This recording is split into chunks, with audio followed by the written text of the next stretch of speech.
Hello, everyone. I hope y'all are doing well. I had this seamless conversation recorded between my cousin and I, and unfortunately, we were having some issues with the audio. You could not hear nothing that we said, child. So here I am re-recording after all the makeup's done. But I wanted to make this video and talk about breast cancer awareness. Of course, it is October. We are kickstarting breast cancer awareness in support of all of the survivors, all of the thrivers, those who have just recently been diagnosed. My prayers are with you. You are just so near and dear and close to my heart. I wear pink for you every day this month. And for those of you who do not know, my daughter is 25 and she was diagnosed with HER2 positive breast cancer in July, actually July 22nd. It was a Tuesday. It's getting better every day. She's healing every day, and it's something. It's definitely something. So we wear this bracelet for her. She's doing really good, and I'm very excited for her to ring the bell like so many of these amazing, beautiful, brave women have done. And for I'm holding so much space for the families, for the individuals. It's a lot, but y'all are doing a great job. And so want to share some awareness about early detection, some symptoms to look out for, maybe cover some questions about insurance.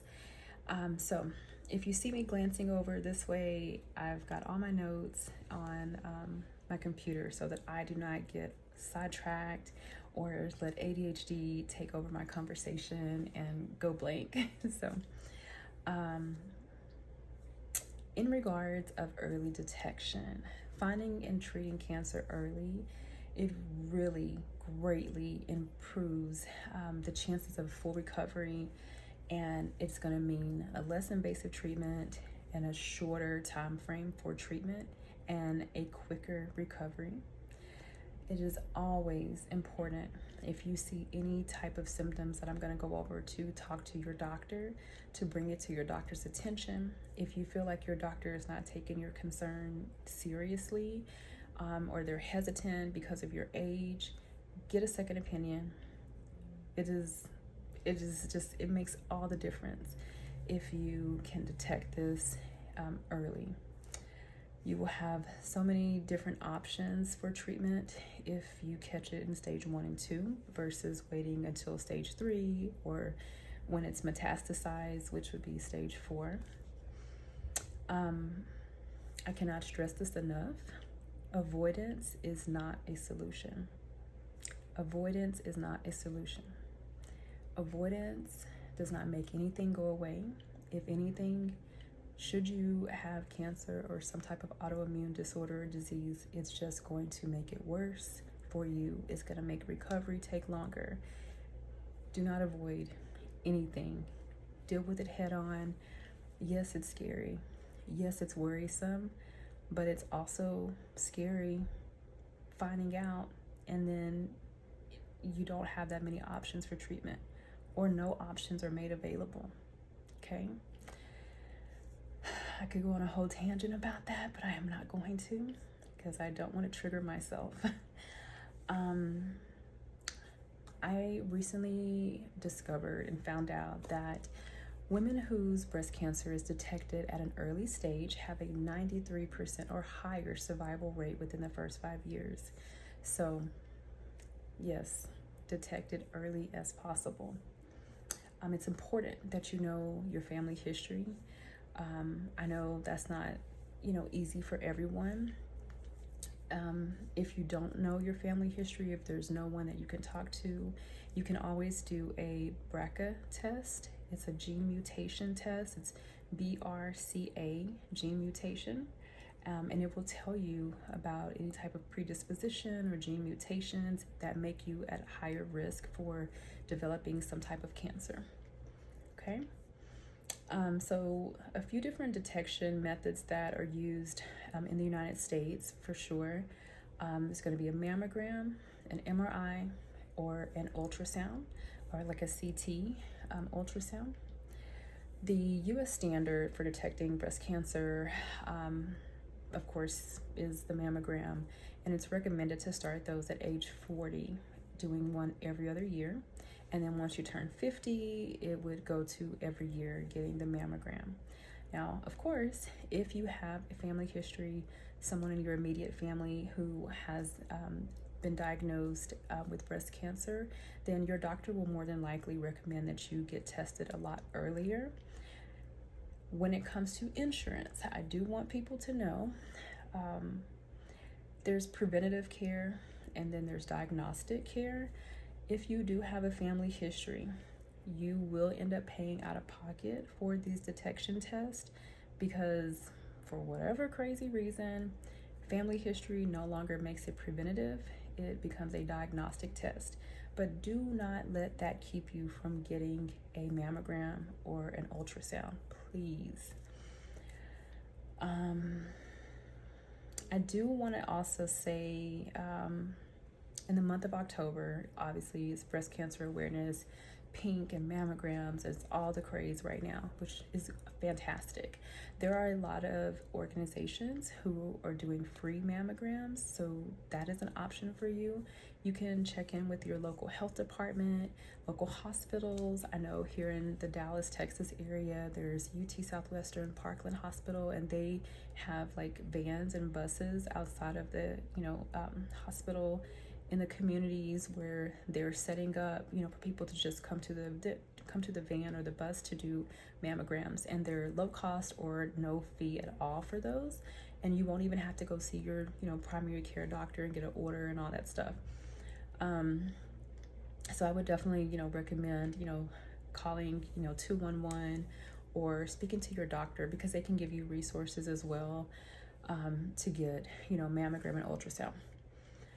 So an ultrasound is sometimes used in tandem with the mammogram, particularly for people who have dense breast tissue. A ultrasound is going to be recommended, and that is more common. The dense breast tissue is more common with women of color, so women who are Black, Asian. They tend to have dense breast tissue, and so an ultrasound would be required just to make sure that they can get the best type of image possible of the breast tissue and catch anything. The other option is doing an MRI. It is a very detailed test that can be used as well, and a few different reasons that the MRI is used is because sometimes the mammogram will miss cancers. The MRI can also detect very small cancers, especially if you have dense breast. So your doctor, depending on your body and your family history, they'll recommend one of those three options. You can also do a physical exam. I highly recommend doing one at home. I'm sure every woman on this planet has heard this, to check your breast out, to do self-examinations. Now, me being traumatized by all of this, I feel like I check mine like every other day. But someone who's probably not traumatized, I would say twice a month, before your period, after your period, because your breasts will feel a little bit fuller at certain times of the month versus, they're a little less full, after your period. So definitely check that out. You want to go in a circular motion to check, to see if there's any changes in the texture of your skin, if you see any lumps, any bumps, if your skin looks like an orange peel. If that's like a new thing that just popped up, definitely want to bring that to your doctor's attention, because it could be a sign of breast cancer. You also want to check your lymph nodes. So like under your armpit, like collarbone area, so like right here, that is something you want to check out as well, on both sides, of course. And that is something that doesn't take long. Consider it self-care. And then you can also, have your doctor to check out your breast and your lymph nodes. And that is something that's standardly done when you do a well woman exam, which you should be doing that every year. If you are sexually active, you should be getting a pap smear, making sure that you are good and healthy, because we are not avoiding things.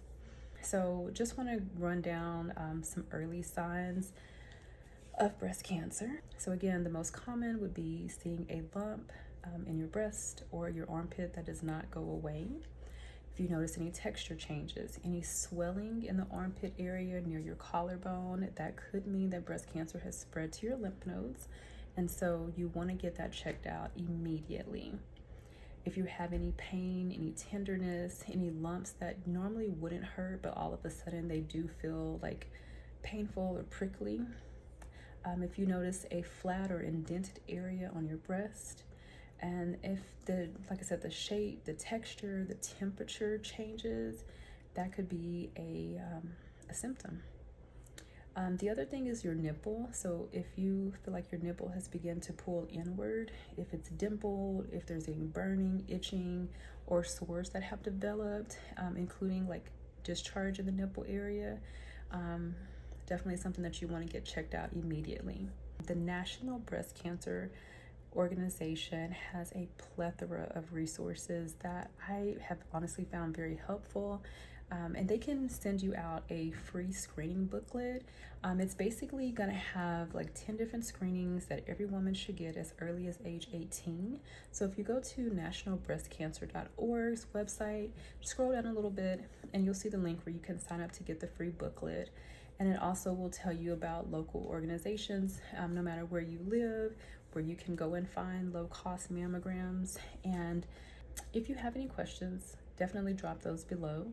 I'd be happy to answer anything that I do have information about. I just want to see every woman healthy, cared for, and if I can help, one person, that means so much. As a caretaker, sometimes you feel helpless, but I want to do my part in trying to help as many women as possible. Cancer does not care about what your life is like. It doesn't care if you're a mother. It doesn't care if you had any other type of autoimmune disorder. It doesn't care if you're a college student. It doesn't care if you're financially stable or broke. It don't care if you're homeless. You get where I'm going with this. Like it just happens, and there's never a right time. But getting the early detection, it definitely makes a huge difference in your treatment options, in your overall well-being. We'll say one thing and kind of wrap it up, but I heard someone say, in terms of your eating habits and lifestyle, eat an anti-cancer diet if you don't want to end up with it. There are some people who are predisposed for cancer, and it could still happen. But if you are taking care of your body, if you are eating well, more times than not, if you're being active, if you are managing your stress, even if you were to get diagnosed, it makes the process so much better than it would be if you were eating crap all the time, sedative most of the time, stressed out all the time. It just makes such a big difference. And I would have to make a whole different video to talk about stress and how it destroys our body, unhealthy food, how it destroys our body. So like I said, just want to urge you all to take care of yourself, be gentle with yourself, treat your body with love, because you only have one. And I wish for you health. I wish for you wellness, and I will have more conversations like this. Hopefully next time the conversation, between my amazing cousin and I actually records, and we can share that with you. But until then, be well.